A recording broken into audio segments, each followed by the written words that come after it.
Olá, gente, bem-vindos ao Petit Jornal. Hoje nós teremos uma edição extra, afinal ontem tivemos a eleição do novo presidente dos Estados Unidos. E Tanguy, mais uma vez, eu quando falo no Petit a coisa acontece. Falo que o dólar vai numa direção, o dólar vai.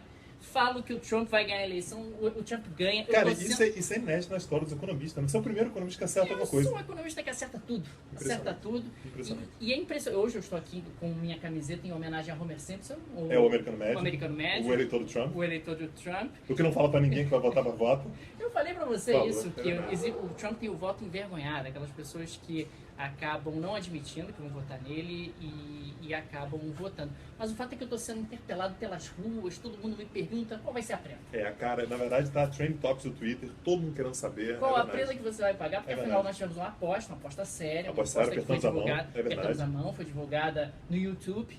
E agora você vai ter que pagar uma prenda e eu não sei qual vai ser a prenda. Qual vai ser a prenda? Você, ao longo do vídeo de hoje, toda hora que eu levantar o dedo, você vai ter que interromper o seu raciocínio, dar seu jeito e começar a elogiar o Trump. E elogiar o Trump. Elogiar o Trump, exatamente. O Trump, o pensamento conservador. Pode ser o filho dele, o irmão dele, não, tem que ser o Donald. O Donald Trump, o pensamento conservador do Trump, o liberalismo. Liberalismo não, né? Ele é liberal ou é conservador? Não sei. Enfim, você vai ter que elogiar o nosso amigo Donald Trump, tá legal? Tá. Beleza. Então começa aí, Tanguy. O que você está achando aí da repercussão do Donald Trump como presidente dos Estados Unidos?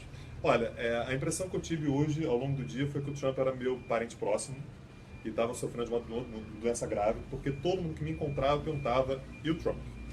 Todo mundo está querendo saber o que aconteceu e tal, principalmente porque a apuração ontem foi um carrossel de emoções, né? Então o Trump é um homem maravilhoso e ganhou as eleições com galhardia. É um cara que tem muito a acrescentar para os Estados Unidos. Mas o fato é que as eleições, desde o momento que elas começaram, né, quem estava acompanhando ali a Flórida, já dava. Na verdade, eu fiz inclusive um ao vivo com isso. Todos os swing states que abriram as urnas começaram já com a vantagem do Trump. Então, no momento algum, ele teve atrás. E quando você pega o mapa da votação completa, acho que foi você que mandou isso hoje, né? O mapa da votação completa. A quantidade de vermelho espalhada nos Estados Unidos era impressionante. Então, você tem o azul, ele está praticamente apenas nas regiões mais populosas da Califórnia, de Nova York, Nordeste e da Flórida. Não, mas mesmo na Flórida, se você pegar o mapa, está muito bem distribuído o vermelho, né? Então, o azul está só nas áreas mais centrais de Orlando e Miami, só. O resto da Flórida está completamente vermelho, então significa que, inclusive, os latinos votaram no Trump maravilhoso, lindo, e que vai fazer um grande governo. Eu quero elogios verdadeiros, eu quero elogios do coração. Eu estou dizendo que ele vai fazer um excelente governo à frente dos Estados Unidos. Você tem que falar com o coração. Tá bom, na próxima vez eu tento ser mais sincero no meu elogio. Então, na verdade, eu acho que a grande discussão que a gente vai ter agora, que vai ser um legado, na verdade, para os debates daqui para frente, vai ser como que o Trump conseguiu tanto voto. Qual é o argumento dele que ganha tanto voto, né? E dá para a gente imaginar algumas possibilidades. Uma delas é o fato de que existe uma frustração de muito tempo, de uma parcela muito grande da população americana, com os efeitos que a globalização vem trazendo. Então, questões relacionadas à saída de indústria americana, questões relacionadas aos cachorros que sobem, né? Esse é um pessoal que tradicionalmente votaria nos democratas, né? Pessoal ligado, por exemplo, a sindicatos e tudo, que passa a votar no Trump exatamente com voto silencioso. Então, teoricamente, ele vota na Hillary, teoricamente, ele vota nos democratas, mas no silêncio da urna, ele vota no Trump. E é interessante que essas pessoas são justamente as pessoas que perdem empregos com a globalização, né? Você teve realmente uma desindustrialização muito forte nos Estados Unidos. Os Estados Unidos têm déficits comerciais enormes, e principalmente aquele trabalhador operário, né? Aquele trabalhador que tem uma memória ainda dos anos 60, 70, de bons empregos na indústria, ele se ressente bastante desse processo de integração que os Estados Unidos vem experimentando. E aí, qual é o discurso do Trump? O discurso dele o tempo todo é um discurso anti-globalização. Nós vamos construir muro, nós vamos cortar o comércio com a China, nós vamos proteger o seu emprego, nós vamos criar maneiras de... O slogan dele é sensacional, né? Make America Great Again. A gente vai voltar para os tempos áureos dos Estados Unidos. Em grande medida, isso significa cortar determinados padrões de globalização. A globalização, ela não vai mais te incomodar. Então, esses democratas, a Hillary, ela forçou a globalização goela abaixo. E você está vendo no seu emprego qual foi o resultado, você está vendo na sua renda. Então o Trump, ele tem realmente a capacidade de mudar o cenário nos Estados Unidos. Ele vai fazer um grandíssimo trabalho. E ele é um homem empreendedor, não é isso? Ele é um empreendedor. Ele é um cara, um self-made man, né? Ele construiu a fortuna dele por conta própria, até gaguejo, tá difícil, mas ele construiu a fortuna dele por conta própria e ele tem condições de levar, portanto, essa prosperidade para o cidadão americano. Agora, essa promessa do Trump realmente de frear a globalização, isso é retórica, né? Ele não tem como fazer isso na prática. As empresas americanas, elas não vão voltar para os Estados Unidos, a indústria americana não vai voltar para os Estados Unidos, até porque elas já são transnacionais, elas não têm mais nenhum tipo de identidade nacional consolidada. Na verdade, é exatamente o contrário, desculpa te interromper, mas é exatamente o contrário. Na verdade, a partir do momento que você gera mais protecionismo, que você gera maiores dificuldades, a tendência é que as empresas que querem produzir mais barato, é aí mesmo que elas saem. Né? A tendência é que elas se retirem ainda mais. E isso coloca em xeque uma série de projetos americanos que estavam sendo levados à frente. Um deles é o TPP, né? A Parceria Transpacífica. Foi assinado no ano passado. E a retórica dele e da Hillary era que não iam aceitar. Eu falei isso aqui no último bate-papo, que eu achava que se a Hillary fosse eleita, ela daria prosseguimento. Então ela dizia que era contra, mas na prática ela ia acabar avançando com o projeto. O Trump eu já não tenho tanta certeza. Mas aí, na verdade, a discussão que a gente tem que ter agora é quanto do que o Trump disse era sincero. Agora, falando em termos econômicos, hoje ele já deu uma belíssima afinada. E quando ele afinou, o mercado acalmou um pouco. Né? O dólar... O mercado enlouqueceu durante a apuração. Né? O mercado enlouqueceu durante a apuração. Claro, foi visto como sendo um ambiente de extrema incerteza. Né? O dólar no Brasil ele acabou subindo, a Bolsa de Valores hoje caiu no Brasil, justamente refletindo a eleição do Trump. E ele fez um primeiro discurso conciliador, e esse discurso conciliador acabou acalmando o mercado. Sendo bem pragmático, eu acho que o Trump ele pode ter vários defeitos, mas ele não é burro, e ninguém chega à presidência dos Estados Unidos por acaso. Né? Ele tinha um projeto, ele falou para um público que queria ouvir o que ele estava falando. Ele é um empreendedor. O Trump é um homem de negócios, é um cara que faz negócios com países árabes, faz negócios com países africanos, faz negócios com países latino-americanos. Acabei de falar que ele é pragmático, espero que já conte como um elogio. É um homem extremamente pragmático. E por ser extremamente pragmático, eu acho que ele vai ser pragmático também como presidente dos Estados Unidos. Né? Eu acho que ele vai se aproximar em relação a países que sejam estratégicos para os Estados Unidos. Essa retórica, eu acho que vai ser uma retórica muito mais doméstica do que externa. Esse é o meu palpite e a minha análise. Mas, do ponto de vista econômico, o que você imagina que seja a primeira medida? Porque, assim, pelo que você falou no último vídeo, ele tem até dificuldade de agregar pessoas que sejam top de linha nos Estados Unidos para conseguir fazer, por exemplo, programa de governo. É verdade. Ele arrumou um cara aleatório que fala sobre chuva no Brasil e investir no Starbucks. Isso. Então, o que a gente espera da política de governo dele? Em termos econômicos, ele tem a promessa de que ele vai reduzir impostos sobre os mais ricos e vai aumentar gastos de obras públicas num modelo meio New Deal revisitado. Mas a conta não fecha, né? A conta não fecha. Isso vai aumentar o desequilíbrio fiscal dos Estados Unidos. E aí, consequentemente, traria problemas em termos de inflação e faria com que o Fed tivesse que aumentar a taxa de juros com um pouco mais de força. Pessoalmente, acho que ele não vai conseguir fazer isso. A discussão em termos de crescimento da dívida pública nos Estados Unidos já é uma discussão antiga. O Trump, para aumentar o endividamento, ele precisa de autorização do Congresso. Então, para começar a implementar as primeiras medidas dele, ele tem que conversar com o Congresso e tentar aumentar o nível de endividamento que o Congresso lhe faculta, que é diferente do Brasil, que a gente pode se endividar sem maior desconforto. Você falou que era provável que você tivesse um aumento da taxa de juros nos Estados Unidos a partir de dezembro. Uhum. Tem um cenário de incerteza brutal agora. É verdade. Você acha que mantém esse aumento ou vai esperar um pouquinho mais? No curto prazo, diante desse cenário de incerteza, isso tende a incentivar o Fed a adiar o aumento da taxa de juros. Entrando o Trump expandindo gastos, reduzindo impostos, aí a pressão sobre o Fed aumenta, porque você vai ter uma pressão inflacionária mais forte e o Fed teria que aumentar a taxa de juros de maneira mais significativa. Sobre o Brasil, isso é um elemento de preocupação, porque se o Fed tiver que apertar a taxa de juros com mais força ao longo do ano de 2017, o espaço que o Brasil tem para reduzir a sua taxa de juros fica menor. Claro. Né? É sempre comparativo. É sempre comparativo e isso pode atrapalhar as expectativas de crescimento para o ano que vem. E o Brasil, que tem uma expectativa de crescimento hoje na casa de 1% para 2017, isso pode ser revisto com um patamar um pouco mais baixo.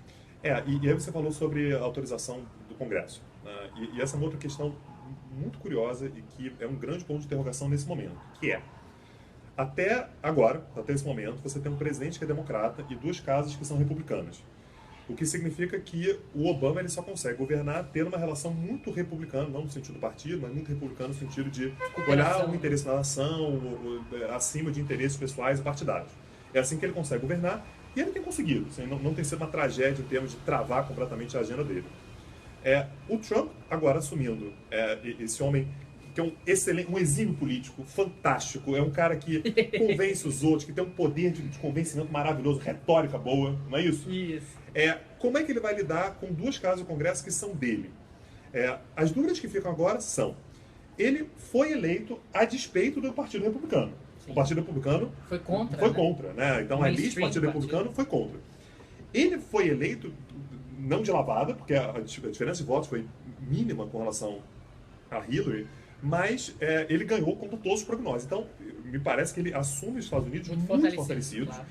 E o Congresso e o Senado vão ter que fazer um beijamão. Vai ser, o Trump, me perdoe, me desculpe, e eu tô com você. E aí eu acho que entra um pouco aquela outra pergunta que você fez há pouco, aquelas pessoas que talvez viraram a cara em termos até de política econômica, para desenhar a política econômica do Trump, eu acho que ao longo das próximas semanas e meses vão bater na porta dele e vão dizer, então, gostaria de colaborar, porque o poder atrai, né? Não tem jeito, você está falando realmente do maior, do homem mais poderoso do planeta e é impensável que as pessoas simplesmente fechem a porta para ele a partir de agora. Mas eu acho que, inclusive, com relação ao poder legislativo, Daniel, o que eu acho que vai começar a acontecer é meio que um meio termo. Então, ele vai ceder um pouco, ele vai ter que negociar, para governar ele precisa do Congresso lá dele. Pode acontecer de você ter um presidente republicano que é completamente outsider, que não conta com o apoio do Senado, do Congresso. Aliás, ele tem alguns senadores que foram eleitos ontem que detestam ele. Então, essa é uma possibilidade real. Então, eu acho que ele vai ceder um pouco, e eu acho que o Congresso vai ceder um pouco também. O Congresso tende, portanto, a ceder um pouco mais ao poder do Trump, também pelo fato de que eles finalmente voltaram para a Casa Branca. Né? Eles conseguiram, depois de 2 mandatos do Obama, voltar para a Casa Branca. E agora você tem um presidente republicano, 2 casas conservadoras, né, 2 casas republicanas, perdão, e a Suprema Corte vai ser republicana também. Então significa que os democratas eles saem de 2 vitórias sensacionais, do primeiro presidente negro na questão de inclusão, para entrar um presidente que representa o conservadorismo político nos Estados Unidos, que tem todas as instâncias de poder do seu lado. Inclusive a Suprema Corte, o que significa que, tendo a Suprema Corte do seu lado, você pode ter o retrocesso de algumas questões importantes que foram bandeiras centrais do Obama, tipo o healthcare, tipo questões relacionadas a casamento homossexual, que são bandeiras democratas, elas podem ser simplesmente demolidas pela atual legislatura e pela Suprema Corte. Agora, eu continuo realmente achando que o Trump presidente vai ser bastante diferente do Trump candidato, né? Até porque não tem como, né? Até porque não tem como. O Trump é um homem conhecido realmente por, ao longo de sua história, não ter nenhum tipo de constrangimento em mudar de ideia, radicalmente de uma hora para outra, e fingir, inclusive, que não era a opinião dele. É um cara que realmente gosta de fazer negócios, diz que vai se afastar das empresas porque se desinteressaria, mas não existe nenhum tipo de obrigatoriedade dele se afastar, o que é algo realmente diferente, porque é a primeira vez que nós temos um presidente que não é exatamente um político tradicional, então era um empresário realmente até ontem. A gente chegou a ter militares, né? O Eisenhower era um militar mas é uma carreira pública da mesma forma, quer dizer, um cara ali que já da estrutura burocrática do governo. E agora você teria realmente alguém que está saindo literalmente do mercado, né? Do mundo empresarial, direto para a Casa Branca. Agora, eu confesso que eu adoraria assistir um seriado, um filme, alguma coisa assim, com a política externa do Trump da maneira como ele estava prometendo. Espero que não seja realidade, porque senão realmente é catástrofe, mas é um argumento sensacional. As medidas de política externa que ele estava sugerindo são maravilhosas, são extremamente coerentes, são sustentáveis, funcionam. Né? Então, por exemplo, a ideia de construir um muro entre Estados Unidos e México, custeado pelo México. Isso é brilhante. Né? Aliás, a repercussão no México foi a pior possível. Foi a pior possível. Você viu o peso ontem? O peso caiu derreteu. 15%, se não me engano. O peso derreteu. Só durante a apuração. Agora, de novo, ninguém tem mais dinheiro investido no México do que os americanos. Então, eu sou absolutamente cético em achar que os americanos vão entrar com uma política enlouquecida de retaliação ou de distanciamento em relação ao México. Não vão. Então, mas com relação ao México, você está falando do ponto no qual os Estados Unidos têm muito dinheiro investido. Sim. E quando você fala sobre a China, que tem mais de $1 trilhão em títulos de tesouro americano. Você imagina se a China resolve de uma hora para outra liquidar isso aí, o que acontece com a economia americana. Então, Eles não podem fazer isso. Eles não podem bater de frente com a China. Inclusive com relação... E o Trump sabe disso. Inclusive com relação a outras coisas que o Trump ele fala de rompante, que gera paixões nos Estados Unidos, né, a favor e contra. E isso acabou, na verdade, gerando, inclusive, isso é um ponto importante também. Por que ele conseguiu se sobressair tanto? Porque falou-se muito mais sobre o Trump do que de qualquer outro candidato, porque ele era o candidato que todo mundo queria acompanhar, todo mundo queria saber o que ele estava falando, porque ele era polêmico o tempo todo. Então, isso beneficiou demais a campanha dele. Então, em grande medida, falar as insanidades que ele fala, para ele foi excelente. Ele conseguiu mais tempo de televisão que qualquer outro. E ter qualquer compromisso que essas argumentações tenham qualquer lastro com a realidade não é importante. Não é importante, não então, é necessário. Isso vai continuar sendo daqui para frente. Quer dizer, eu posso dizer o que eu quiser e aquilo não precisa ter lastro com a realidade. E mesmo assim, eu posso as pessoas... uma coisa fazer outra. Exatamente. E as pessoas não vão perceber, não vão entender, E isso é muito assustador, né? A gente perceber que a política... Mentira sempre fez parte da política, né? Mas, de alguma forma, a gente está migrando agora para um novo cenário onde você não precisa ter qualquer tipo de lastro com a realidade, com a verdade, né? E isso é particularmente o que tem me chamado a atenção e tem até me assustado um pouco. Porque, realmente, colocar de um lado, de outro, e os Estados Unidos estão longe de ser um caso isolado dentro desse processo. Sim. Com relação à política externa, quais foram os pontos que ele trouxe? Peraí. Quais foram os pontos que ele trouxe de mais importante com relação à política externa? Primeiro, a oposição dele à migração, né, aos latinos e tal, o fato de que ele não está disposto, portanto, a assumir custos, né, com a ordem internacional. Aliás, eu estou realmente muito curioso para ver como é que vai ser o primeiro discurso dele à frente da Assembleia Geral da ONU, né, que vai ser no ano que vem, né, em setembro do ano que vem, porque o discurso dele o tempo todo era que os Estados Unidos não precisam da ordem multilateral e que, inclusive, gastar dinheiro com a ordem multilateral é uma besteira, você não tem que fazer isso. Propôs o tempo todo uma postura de confrontação à China, então a ordem chinesa é uma ordem que tem que ser confrontada, a China está influente demais, isso é perigoso.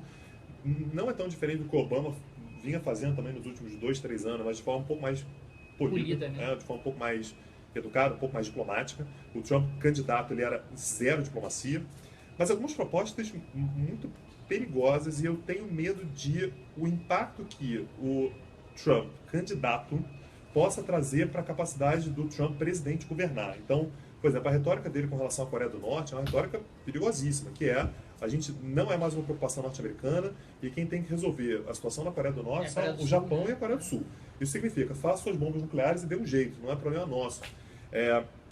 A retórica dele com relação ao Oriente Médio, né, que ele chegou a sugerir em um momento, depois ele acabou dizendo que de repente era melhor jogar uma bomba nuclear na Síria e resolver a situação. De novo, eu acho que então, aí ele está... É completamente fora da realidade. Mas a preocupação que eu tenho, e essa é uma preocupação que ele vai ter que conseguir lidar, que é uma preocupação de muita gente, que qual é o impacto que essas coisas que ele falou como candidato podem trazer para o equilíbrio de espírito de uma negociação qualquer. Mas aí é mais ou menos como aconteceu hoje com o mercado. O mercado acalmou depois do discurso. Ninguém me convence que foi só um discurso.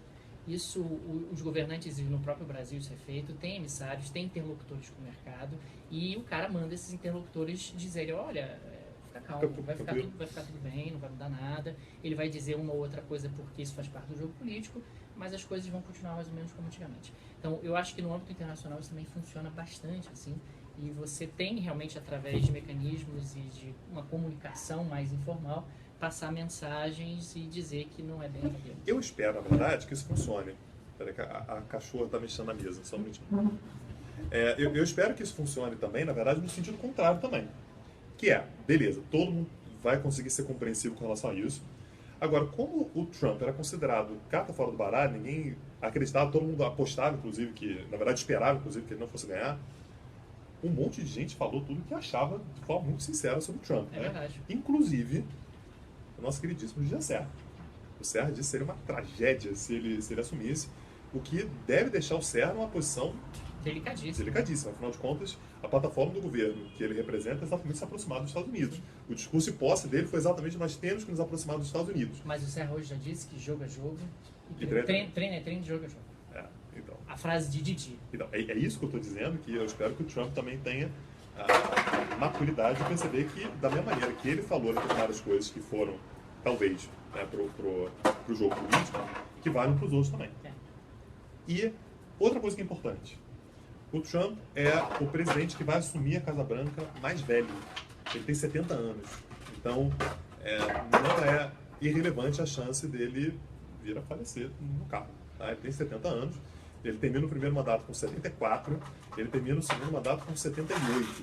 Isso significa que ele vai ter uma vida estressante, como todo presidente tem. A gente já sabe que o presidente em cargo, particularmente nos Estados Unidos, é muito nítido, né? Passa por um processo de envelhecimento gigantesco. Então, nós temos um presidente que tem realmente uma chance de não terminar o mandato por motivo de uma possibilidade de falecimento. O detalhe é que a Hillary também não era muito mais nova do que ele, de jeito nenhum. A Hillary, se não me engano, tem 67, 64. Se alguém que está assistindo a gente aí puder conferir aí quantos anos tem a Hillary, mas ela também não é muito mais nova, não. Mas as pessoas gostam de você mesmo, querem ver você vestido de ursinho Ted. De Eleanor Roosevelt. Eu também amo vocês, viu? Eu sempre soube que vocês tinham preferência pelo Daniel. Eu acho maravilhoso isso, gente. Eu acho que o Tanguy devia investir nessa fantasia. Eu tô vendo que, inclusive, o amor que as pessoas têm por mim faz, inclusive, com que queiram que o cachorro participe. O cachorro participa? Na verdade, é uma can, tá?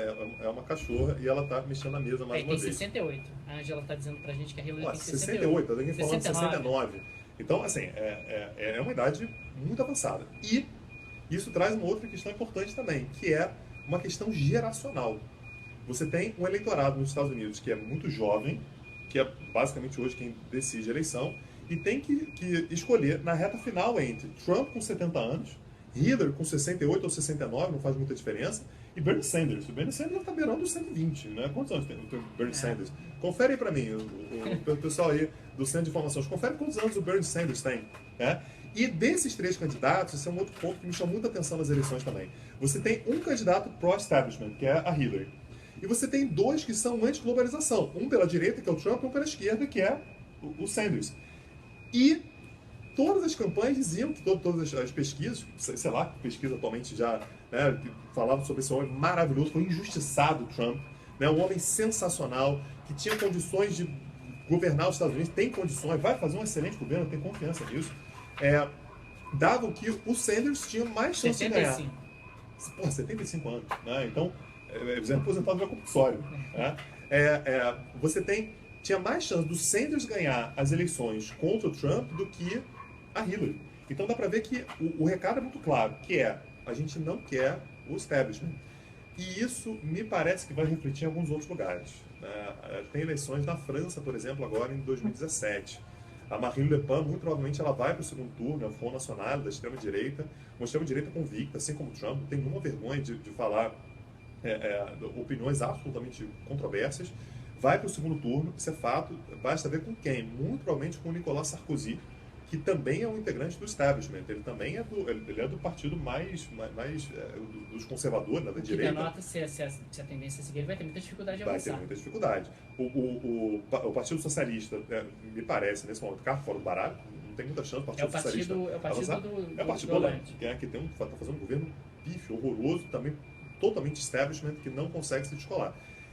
A questão os governos, na verdade, a eleição do Trump, ela está tirando essa galera que tinha posturas conservadoras, ou posturas das quais ela se envergonhava um pouco, está tirando a vergonha desse pessoal. Então, você passa a ter um determinado nível de argumentos políticos que passam a ser vistos como possíveis, passam a ser vistos como argumentos viáveis, que você pode dizer e que vão ter um certo espaço na mídia, vão ter um certo espaço no eleitorado.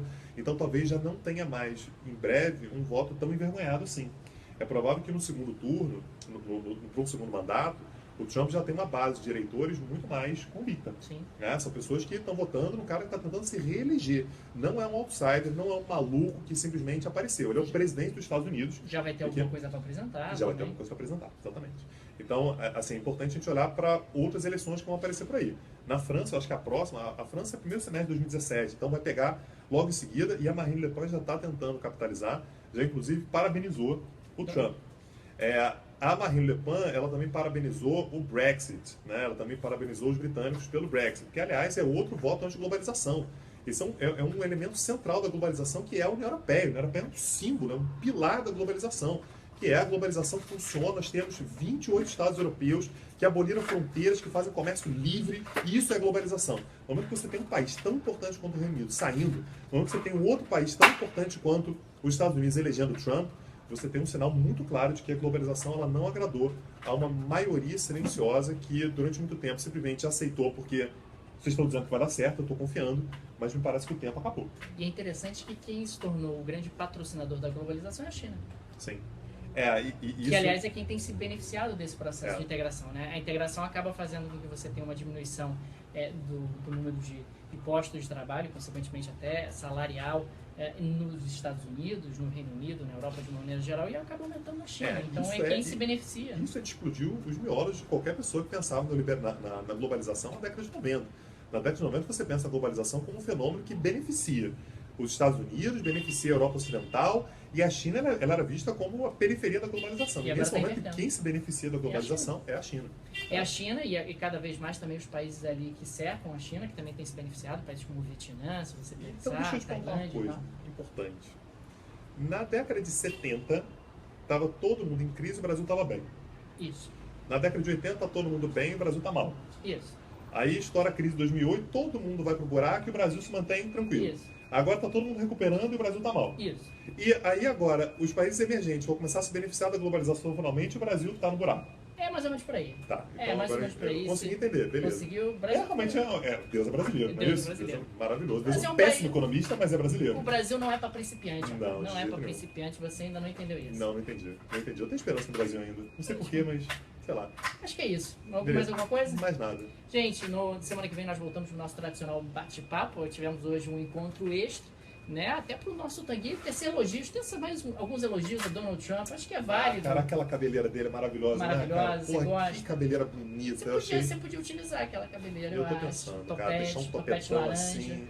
Você podia pegar uma coisa laranja. Acho que vai ficar bom. O laranja é uma cor bonita pra ele. Cai muito bem nele. Combina. Ele é uma pessoa maravilhosa. Tá bom, é Maravilhoso. isso. Gente, obrigado. Até a próxima. Aliás, só de acabar. É importante lembrar que ele controla agora a NSA, né? Então ele provavelmente é capaz de já estar ouvindo o que a gente está falando aqui. Queria mandar um beijo pra você, Donald. Você é o máximo. Abraço, gente. Tchau, gente.